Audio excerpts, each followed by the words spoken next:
As always. Erev Tov, everyone. I'd like to welcome with joy Rabbi Koenigsberg, who's joining us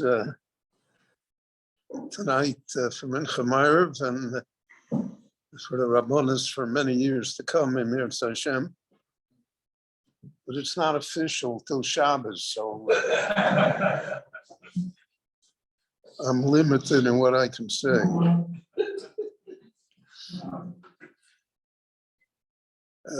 We say after studying Torah, the famous words of Rav Chananya ben Akashia, "V'tzah HaKadosh Baruch Hu v'zakos es Yisrael, l'fichach yirbo lahem Torah mitzvot." The Ribono Shel Olam wanted, the word zakos has many nuances to it. One is to give us merit, another is to cleanse us. It's also a word of vision.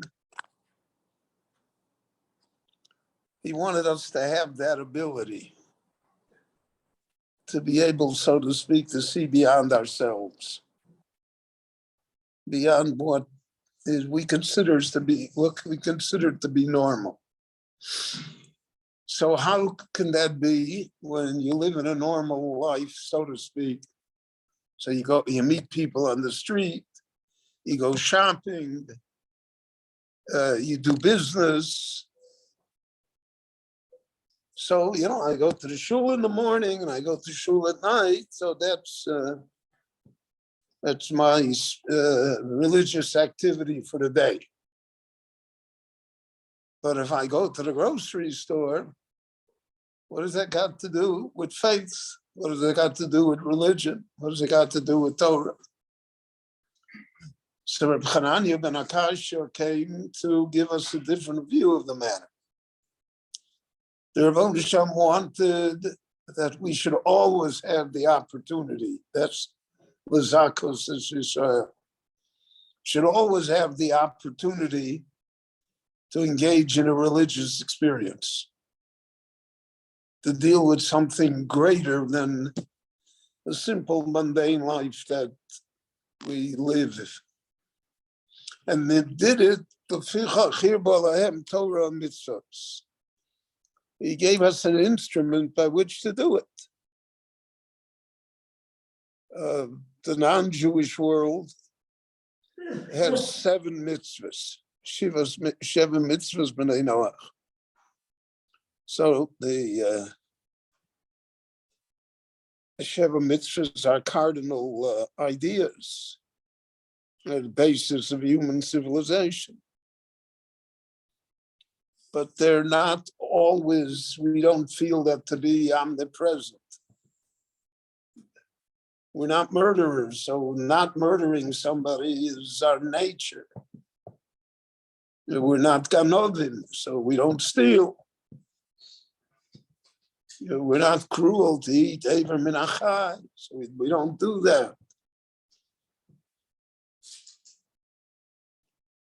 But the Torah gave us 613 mitzvahs, and if that didn't suffice, Chazal gave us 7 more, and if that didn't suffice, so the Lord gave us machmirin. Wherever you turn in life is a mitzvah. Whatever you turn in life, it's a religious experience. But that's already up to you. How do you see it? How do you develop it? The Gemara says that the great Amora, Rabbi Yochanan, would stand up for an elderly gentleman, even if the person was not Jewish.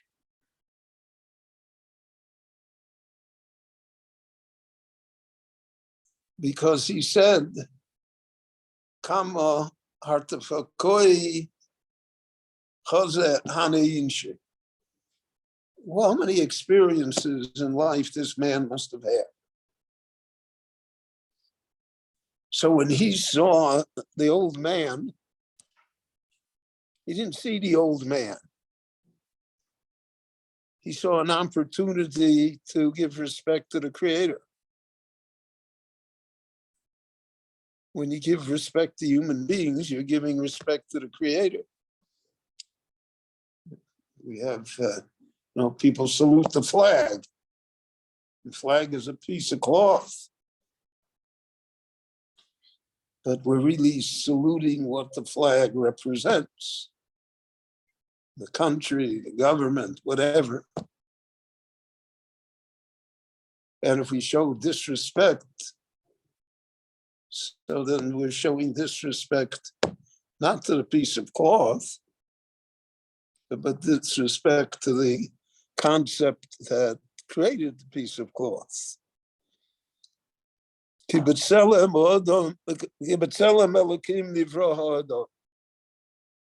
Human beings were created,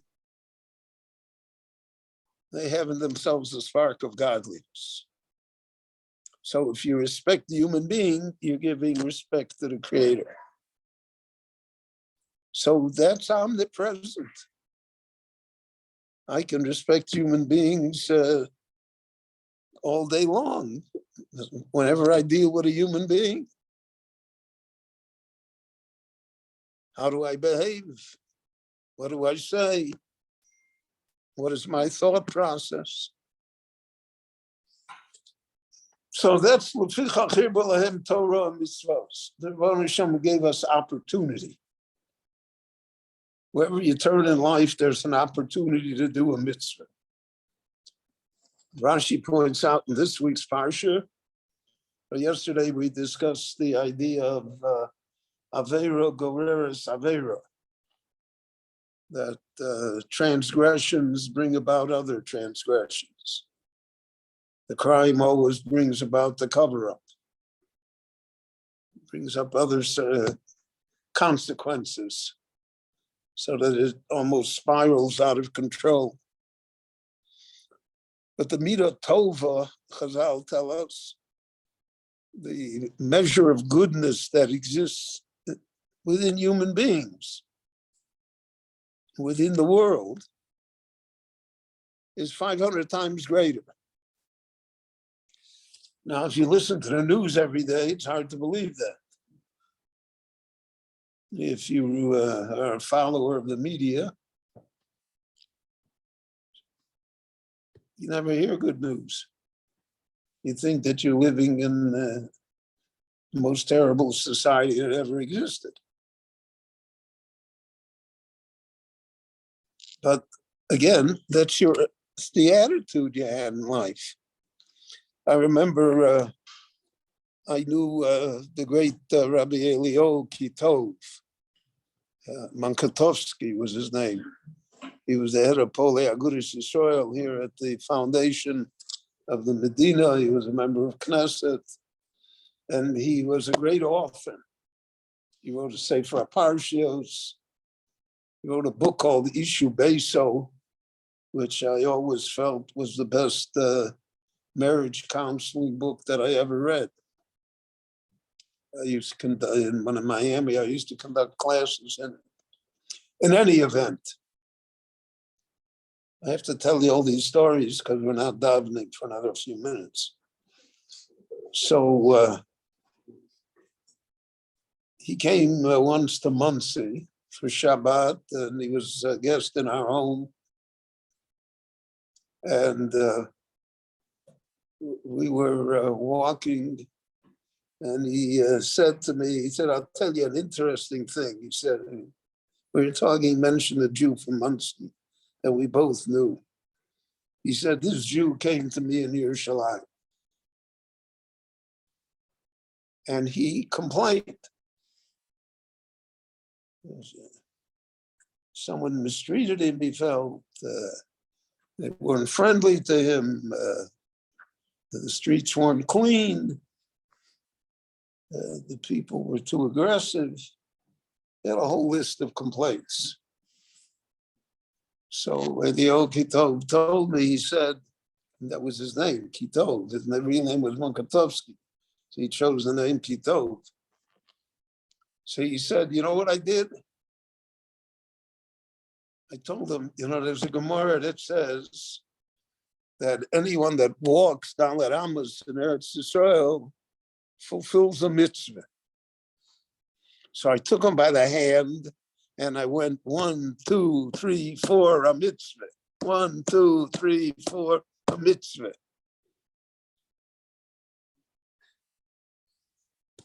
I thought to myself, that's the genius of Lazakos Yisrael. We take something that we all do every day. We walk, or we move about, whatever. We go down Amos Yerushalayim, and so we complain the sidewalk's not straight, not clean enough, it's crowded, whatever. You see, the Rebbe Shalom gave you a chance to do a mitzvah, but you have to put yourself into that framework. You have to put yourself into that mindset. Oh, here's a mitzvah.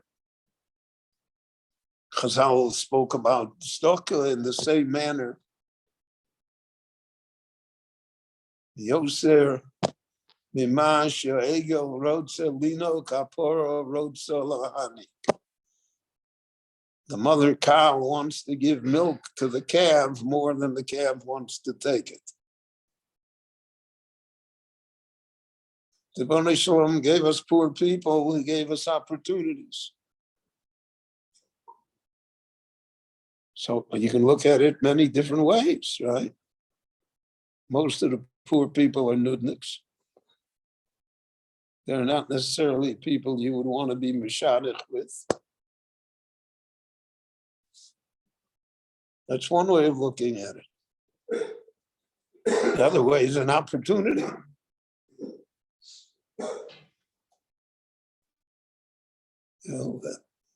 How come this man came to me? So he gave me an opportunity. I give him 10 shekel, whatever. So that's mitzvah goreres mitzvah. If you have that attitude, then there's no limit to the mitzvahs that you can do. Here will I mitzvahs, enormous package of mitzvahs every day.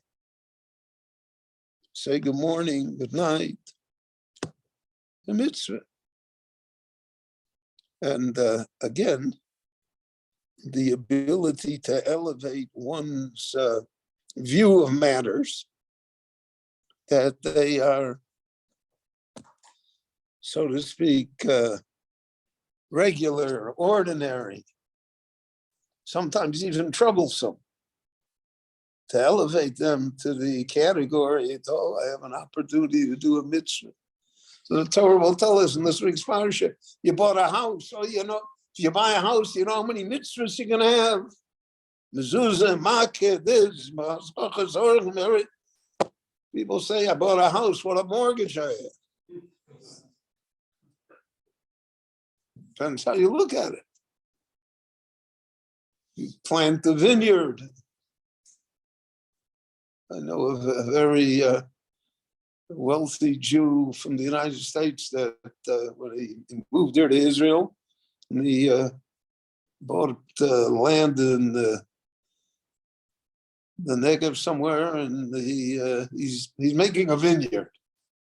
He knows nothing about it. But if you have enough money, so then you know something about it. So he told me, he said, I'm going to have a vineyard. I'm going to produce wine. So I said, it's a very tough business. You have no guarantee any year of how the grapes are going to come. There's an enormous amount of competition. There's like close to 200 wineries in Israel today. Yeah, and in Malachol said, what do you need it for? He said, Rebbe, you know how many mitzvahs there is in making a vineyard? I was taken aback that he saw it right and I didn't. So the Torah talks about making a vineyard. Whatever you touch in life, there's mitzvahs involved. Michael will remember in Muncie we had a Jew, Gross that lived next door. So he was a Holocaust survivor. He came to America and he built himself up, and he had a big textile business in one of the last places in New York that still was functioning in the textile business. He had 900 people that worked for him. He would come to shul for Kabbalah Shabbos, and afterwards everybody said good Shabbos and everything, and he would say to me, what a wonderful thing. He said 900 families are eating because of me. That's one way of looking at a business. 900 families are eating because of me. Here, B'Lam Torah mitzvahs. Another way to look is I could really get along with 800. I don't need it. So Hakol Toli, Chazal said Hakol Toli b'mazel, so we translate mazel very loosely. But mazel really is attitude. Everything depends on your attitude. If you have the right attitude, then everything is great. If you have the wrong attitude, it's the waiter in a New York restaurant comes over to 3 Jewish ladies and says to them, is anything all right? All it depends on attitude. And that's what the Bali Musar concentrated on. And that's what Chassidus originally concentrated on. And that's what the Torah concentrates upon. Now, what's our relationship? What's the Lazakos is Israel? I'm doing you a favor. And you say it's a burden. So that is implicit in all of the parshas in this week's Torah reading. The Avera Goreres Averos because of attitude. Mitzvah Goreres Mitzvah is also because of attitude. And therefore, we always have a chance to improve our attitudes and improve, therefore, our lives as well.